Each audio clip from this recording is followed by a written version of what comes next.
यह कहानी एक ऐसे दुखियारे पति की है जिसकी पत्नी अत्यंत ही रूपवान थी। उसकी सुंदरता ऐसी थी कि बड़े से बड़ा आर्ष मुनि भी यदि उसे क्षण भर के लिए देख ले तो तुरंत अपनी तप साधना त्याग कर उस सुंदरी के साथ एक साधारण सांसारिक जीवन जीने को उद्यत हो जाए। पर कहते हैं ना, अति चाहे किसी भी चीज की हो, वह बुरी ही होती है। ऐसा ही बेचारे धर्मदत्त के साथ हुआ।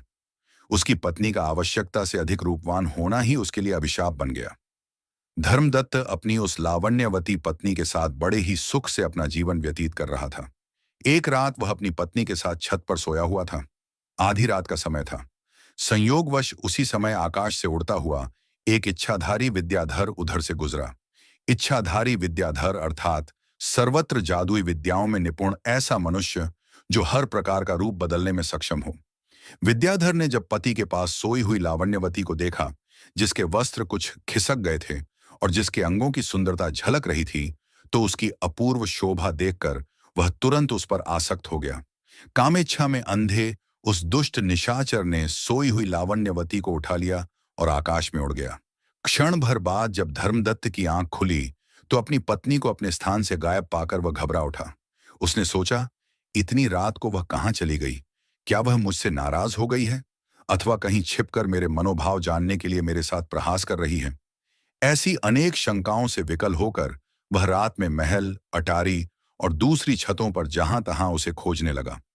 घर और बगीचे में ढूंढने के पश्चात भी जब लावण्यवती नहीं मिली, तब वह अत्यंत दुखी होकर आंखों में आंसू भरकर जोर जोर से विलाप करने लगा।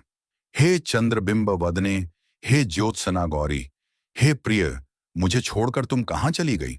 जैसे तैसे रोते बिलखते उसने रात काटी।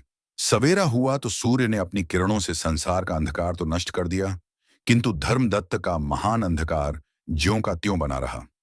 उसके रोने बिलखने की आवाज सुनकर आसपास के लोग और स्वजन एकत्र हो गए और उसे सांत्वना देने लगे।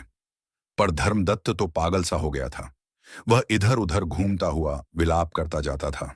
वह यहां बैठी थी, यहां उसने श्रृंगार किया था, यहां उसने स्नान किया था और यहीं उसने विहार किया था। उसके इस प्रकार विलाप करने पर उसके मित्रों और हितैषियों ने उसे समझाया, वह मरी तो नहीं है, फिर तुम इतना रो रो कर क्यों बेहाल हो रहे हो? यदि तुम जीवित रहोगे तो कभी ना कभी उसे अवश्य ही पालोगे। इसलिए धैर्य रखो और अपनी प्रियतम की खोज करो, उसे ढूंढो, वह बहाई अवश्य ही तुम्हें मिल जाएगी। मित्रों और हितैषियों के इस प्रकार समझाने बुझाने पर वह कुछ दिनों तक बड़ी कठिनाई से किसी प्रकार धैर्य धारण कर सका। पर जब उसका कहीं भी कोई अता पता नहीं चला,